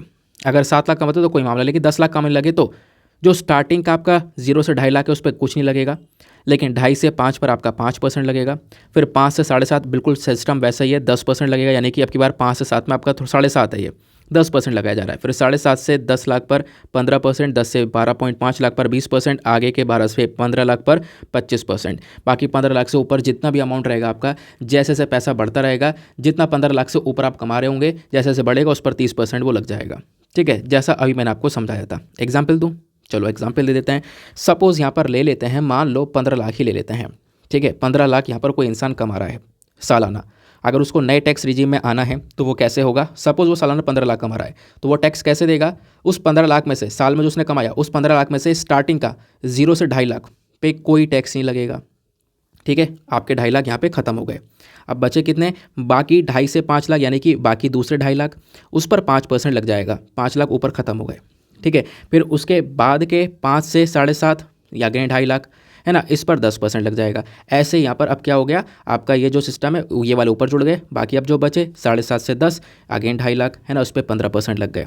फिर 2.5 लाख करके यहाँ पर आपसे जो टैक्स है वो लिया जा रहा है। जितना ऊपर की कमाई है ऊपर ऊपर बढ़ता जा रहा है, उतना यहाँ पर आपसे टैक्स जो है लिया जा रहा है। ठीक है, टैक्स बढ़ाया जा रहा है। सपोज़ यहाँ पे ऐसे ही आपके 10 लाख पूरे हो गए। अब क्या होगा, अगेन यहाँ पे अगर आप लोग, मैंने बताया ना 15 लाख कमा रहे हो, तो बाकी 10 लाख तक टैक्स लेने के बाद में अगेन 2.5 लाख पर 20%, फिर उसके बाद फिर अगेन 2.5 लाख पर 15%। और अगर 15 लाख आपने कमा लिया, 15 लाख से अगर ज़्यादा कोई कमा रहा है इंसान, सपोज़ यहाँ पर 15 लाख से ऊपर कमा रहा है, सपोज़ एग्जाम्पल ले लो 16 लाख कमा रहा है या 17 लाख कमा रहा है, तो 15 लाख पे तो ऐसी टैक्स लग जाएगा। उसके बाद अगर वो 17 लाख कमा रहा है तो 15 लाख से ऊपर जो 2 लाख का आया ना, 2 लाख रुपए जो 15 लाख से एक्स्ट्रा हो गए, 17 लाख कमा रहा है तो 15 लाख से एक्स्ट्रा 2 लाख हो गए, उस पर अगेन 30% का, उस 2 लाख पर 30% का टैक्स लग जाएगा। ठीक है ना, तो इस क्राइटेरिया में आना चाहिए। इसके बीच में कहीं पर आ रहा है तो 25% लगेगा। ऐसा नहीं है कि कम बड़ा लगेगा, नहीं, इसके बीच में आ रहा है तो इतना लगेगा, बीच में आ रहा है तो इतना लगेगा, ऐसे यहाँ पर इसको सेट किया गया है। ठीक है, तो ये पुराना वाला टैक्स रिजीम था, ये हमारा नया वाला था, बट इसके अंदर बदलाव किया गया। इसमें ज़्यादा स्लैब रेट हैं। कितने स्लैब रेट हैं? 6। इसको यहाँ पे कम कर दिया गया है, 5 कर दिया गया है। अब यहाँ पे क्या बोला गया है, वही चीज़ मैंने आपको बताया था, अगर आपकी 7 लाख रुपए सालाना इनकम के तो यहाँ पे कोई टैक्स नहीं देना, कोई फिक्र वाली बात नहीं है। लेकिन 7 लाख रुपए से जैसे ही बढ़ेगा, अब यहाँ पे चेंज कर दिया गया है, कुछ चेंज किया गया है। पहले आपका 0 से 2.5 लाख पर कोई टैक्स नहीं लिया जाता था, अब 0 से 3 लाख रुपए के ऊपर कोई टैक्स नहीं लिया जाएगा। 0 से 3 लाख तक कोई टैक्स नहीं लिया जाएगा। उसके बाद एक्स्ट्रा 3 से 6 पर, जैसे आप सपोज़ 8 लाख रुपए या 9 लाख रुपए कमा रहे हो, तो आपका स्टार्टिंग के 3 लाख तक कोई टैक्स नहीं होगा। 3 से 6 पर 5%, आगे 6 से 9 पे 10%, 9 से 12 पे 15%, इस प्रकार से यहाँ पर टैक्स लागू होगा। तो बस खाली स्लैब रेट सबकी बार थोड़े से कम कर दिए गए, इतनी बात यहाँ पे बताई गई है। ठीक है, ये एक रिवाइज्ड सिस्टम देखने को मिलेगा। तो पुराना टैक्स सिस्टम, नया टैक्स सिस्टम, ये सिंपल सी बात हो गई। अब कुछ जो मेजर पॉइंट्स हैं वो यहाँ पर मैंने नीचे वीडियो के अंदर एक्सप्लेन कर दिए, यहाँ पर आप देख सकते हो। हाल ही में बजट 2023-24 के अंदर में हमारे फाइनेंस मिनिस्टर ने इनकम टैक्स स्लैब के अंदर में कुछ चेंजेस दर्शाए हैं। उस चेंजेस के बेसिस पर यहाँ पर आप देख पाओगे बात बताई गई। तो टैक्स पहले यहाँ पर लिमिट हुआ करती थी 5 लाख की, इसको बढ़ाकर 7 लाख रुपये कर दिया गया है। और यहाँ पे बोला गया कि जो भैया आपके पास पैसा बचेगा वो आप मार्केट में खर्च करोगे, और इससे यहाँ पर ऑब्वियस ही बात है इकोनॉमी के अंदर ग्रोथ देखने को मिलेगी। ठीक है, अब पिक्चर जो थी वो मैंने आपको दिखाई दी है कि किस प्रकार से यहाँ पर इनकम टैक्स के अंदर चेंजेस करे गए हैं। बस खाली जो हमारा न्यू टैक्स रिजीम का जो प्रीवियस वाला सिस्टम था ना, उसी के अंदर एक चेंज कर दिया गया। पहले वाले सिस्टम में 6 स्लैब्स हुआ करते थे, उसको कम करके हमने 5 कैटेगरीज में बांट दिया है, और एक्सेप्शन लिमिट 3 लाख तक बढ़ा दी है। वो जो मैंने आपको अब दिखाया था रिवाइज जो सिस्टम है ना, वहाँ पे आपका 3 लाख रुपए तक कोई टैक्स नहीं लिया जाएगा। ठीक है, आई होप आपको ये बात क्लियर हो चुकी है, ये बात आपको समझ में आ चुकी है। अच्छा, एक बात और ध्यान रखना, इस टैक्स के अंदर आपको कुछ छूट मिलती है। क्या मिलता है? Standard deduction. अब ये स्टैंडर्ड डिडक्शन क्या होता है? देखो, स्टैंडर्ड डिडक्शन बेसिकली क्या होता है ना, सरकार सोचती है ये कुछ अमाउंट है जो आप सरकार के लिए ही खर्च कर रहे हो, तो इस पर आपका टैक्स नहीं काटा जाता, इसकी छूट दी जाती है। फॉर एग्जाम्पल मैं आपको बताता हूँ, जैसे एग्जाम्पल लेते हैं। मान लो यहाँ पे आप कमा रहे हो कितना, आप कमा रहे हो 7 लाख रुपये, सपोज 7 लाख रुपये कमा रहे हो, और आपने क्या किया, कुछ रेंट वगैरह पर सामान ले लिया है ना, कुछ चीज़ें यहाँ पर इंश्योरेंस स्कीम के अंदर या फिर यहाँ पर इन्वेस्ट कर दिया। आपने ये दिखा दिया पैसे भैया मैंने यहाँ पर लगा दिए, ठीक है ना, तो आप दिखा दो मैंने यहाँ पर पैसे लगा दिए, तो आपके टैक्स से अलग हो जाएंगे। ठीक है ना, आपने दिखा दी कि हाँ यहाँ पर मैंने पैसे लगा दिए, उस पर आपका टैक्स नहीं जाता है, उसी को हम लोग स्टैंडर्ड डिडक्शन बोलते हैं, और यही तरकीब अपनाकर लोग टैक्स बचा लेते हैं। फॉर एग्जाम्पल मैं आपको एक और एग्जाम्पल बताता हूँ। मान लो जैसे हम करंट एग्जाम्पल लें, तो करंट टाइम पर जो इसकी 7 लाख रुपये की लिमिट होगी वो कोई टैक्स नहीं देगा। फॉर सपोज अगर वो 7.5 लाख रुपये कमा रहा है तो भाई वो टैक्स में आ जाएगा। अगर 50,000 रुपये एक्स्ट्रा कमाने लगा तो उसको टैक्स में आ जाना पड़ेगा, और उसका एक भुगतान देना पड़ेगा, है ना। तो इसलिए क्या होगा, उसको 50,000 रुपये तक की छूट दी जाएगी। उस स्टैंडर्ड डिडक्शन को बढ़ा दिया गया है। ठीक है ना, अगर 15 लाख रुपए है तो उस पर बेनिफिट 52,500 रुपये का मिलेगा। ठीक है, तो इस प्रकार का बेनिफिट मिल जाएगा। लेकिन मैं स्टैंडर्ड डिडक्शन बता रहा था, मान लो 7,50,000 रुपये उसकी इनकम है, तो वो क्या करता है इंसान, 50,000 रुपये इधर उधर इन्वेस्ट करके दिखा देता है। इंश्योरेंस स्कीम में मैंने इन्वेस्ट कर दिया, यहाँ कर दिया, मेडिकल फैसिलिटीज़ में इन्वेस्ट कर दिया, यहाँ पर पैसे लग गए मेरे, वो यहाँ पे दिखा देता है। अब 50 लाख रुपए दिखाने के बाद वो टैक्स स्लैब के अंदर आ गया, उसको टैक्स देना नहीं है। इस प्रकार से लोग करते हैं। ये तो मैंने आपको 50,000 का बताया, लोग 3-3, 4-4 लाख रुपए इधर उधर लगा देते हैं। सपोज़ कोई 10 लाख रुपए कमा रहा है, तो 10 लाख रुपए कमाने के बाद में जो उसके 3 लाख है ना, उन 3 लाख को इधर उधर लगाकर वो दिखा देता है, और उसके बाद में वो 7 लाख वाली स्लैब रेट के अंदर आ जाएगा। उसकी वजह से वो टैक्स जो है उसका बच जाएगा। ठीक है, अगर ऊपर है तो नहीं, तो फिर अगर उसका ज़रा से ही बढ़ेगा ना तो शुरू से टैक्स कटना शुरू हो जाएगा ऊपर वाले अमाउंट से, जैसे मैंने अभी आपको समझाया था। ठीक है। तो वो यहाँ पर पूरा का पूरा टैक्स का गेम देखने को मिलेगा। कभी मुझे टाइम मिलेगा तो मैं अभी आपको और डिटेल से एक्सप्लेन करूँगा। बहुत डिटेल से मेरे को टाइम मिलता है ना तो मैं यार एक सेपरेट वीडियो भी अपलोड कर दूंगा कि कैसे यहाँ पर टैक्सेशन सिस्टम हमारा काम करता है इकोनॉमी के अंदर में। बट पॉसिबल तरीके से जितना कुछ हो पाया मैंने आपको यहाँ पर एक्सप्लेन कर दिया, कुछ रेलिवेंट पॉइंट्स मैंने आपको प्रोवाइड करवा दिए हैं। ठीक है। नाउ जो नेक्स्ट एडिटोरियल होने वाला है वो आपको यहाँ पर दिखाई पड़ेगा, लेकिन इसको मैं डिस्कस नहीं करूँगा क्योंकि ऑलरेडी मैं डिस्कस कर चुका हूँ। सो आप सोचोगे सर हम तो नए हैं, ये क्या मतलब है, ऑलरेडी डिस्कस कर चुका हूँ तो नहीं बताओगे क्या? तो यार बताऊँगा, लेकिन मैं आपको एक जगह बता रहा हूँ जहाँ से पढ़ना होगा जगह मतलब एक वीडियो बता रहा हूँ। ठीक है। करना क्या है, आप यूट्यूब पर क्या करोगे, सर्च करोगे 1 फरवरी वाला वीडियो, ज़्यादा दूर नहीं है। आज हम लोग वैसे 6 फरवरी पर हैं, बट 1 फरवरी का जब वीडियो सर्च करोगे ना, 1 फरवरी 2023 द हिंदू बाय दीपक यादव लिखना, आपको वो वीडियो मिलेगा। इकोनॉमिक सर्वे का थंबनेल बना रखा है, उस दिन मैंने इकोनॉमिक सर्वे आपके साथ में डिस्कस किया है। उस वीडियो को जब ओपन करोगे, आगे बढ़ोगे 37 मिनट्स 40 सेकेंड, 37 मिनट्स 40 सेकंड पर चले जाना। मैं टाइम भी बता रहा हूँ, बहुत ईजी कर दिया है, कोई यहाँ पर आपका टाइम वेस्ट ज़रा सा भी नहीं होगा। इस वीडियो को ख़त्म करने के बाद में उस वीडियो में जाकर 37 मिनट्स 40 सेकंड्स पर जाना, और जैसे आप पहुँचोगे आपको वो आर्टिकल मिल जाएगा, ये वाले रिपोर्ट वाला। वहाँ पर पूरा का पूरा एजुकेशन सिस्टम मैंने डिस्कस किया है कि एजुकेशन सिस्टम में क्या क्या प्रॉब्लम्स हैं। ये जो आईशी की रिपोर्ट आई है ये क्या है, ये बॉडी क्या है, इसने क्या क्या एनरोलमेंट रेशियो बताया है, आपको याद होगा अभी 2 दिन पहले ही मैंने डिस्कस किया है। तो प्लीज़ इतना काम कर लेना, वहाँ पर आपको ये चीज़ें मिल जाएंगी। ठीक है। लास्ट आर्टिकल पर आते हैं और वो है हमारा यहाँ पर विंडफॉल टैक्स। तो अभी क्या हुआ है, सरकार ने कच्चे तेल के ऊपर में, डीजल के ऊपर में जो विंडफॉल टैक्स है उसको इंक्रीज़ कर दिया है। ठीक है। कितना इंक्रीज़ किया है, पहले 5 रुपये प्रति लीटर टैक्स काटा जा रहा था, अब 7.5 रुपीज़ पर लीटर के हिसाब से यहाँ पर जो ये टैक्स है उसको इंक्रीज़ कर दिया है। ये क्या है, ये है विंडफॉल टैक्स। अब सर कॉन्सेप्ट यही है कि हमें सीखना होगा कि आखिरकार विंडफॉल टैक्स होता क्या है, यही मेन चीज़ है और एग्जामिनेशन में यही पूछी जाएगी, क्योंकि जब तक ये समझ में नहीं आएगा तब तक काम खत्म नहीं होगा। चलो समझते हैं इसको। देखो, एक होता है विंडफॉल टैक्स, उसको समझने से पहले आपको समझना होगा एक होता है विंडफॉल प्रॉफिट। ठीक है। ये विंडफॉल प्रॉफिट क्या होता है, अब होता यह है कि मान लो सपोज, देखो दुनिया भर में क्या हुआ, रिसेंट टाइम में जो कच्चे तेल के दाम है वो काफ़ी ज़्यादा बढ़ गए। रशिया यूक्रेन का युद्ध हुआ, उसके बाद में दुनिया भर में हमने देखा कच्चे तेल के दाम बढ़ गए, काफ़ी सारी कंट्रीज़ ने परचेज़ करना बंद कर दिया, बहुत महंगा महंगा परचेज़ किया, बहुत हालत ख़राब हो गई थी। ठीक है। तो इंटरनेशनल प्राइस क्या हुए, कच्चे तेल के वो इंक्रीज़ हो गए। ठीक है। अब क्या भारत केवल और केवल कच्चा तेल इंपोर्ट करता है, कहोगे हाँ इंपोर्ट करता है। इंपोर्ट करने के साथ साथ कुछ तेल हम लोग एक्सपोर्ट भी करते हैं, हमारी जो ONGC कंपनी है ना ये एक्सपोर्ट भी करती हैं। ठीक है। कुछ कच्चा तेल यहाँ पर निकाल कर एक्सपोर्ट करती हैं, उन प्रोडक्ट्स को एक्सपोर्ट करती हैं। तो हुआ ये कि दुनिया भर में इंटरनेशनल लेवल पर जो प्राइसेस हैं वो अचानक से इंक्रीज़ हो गए, अचानक से बढ़ गए।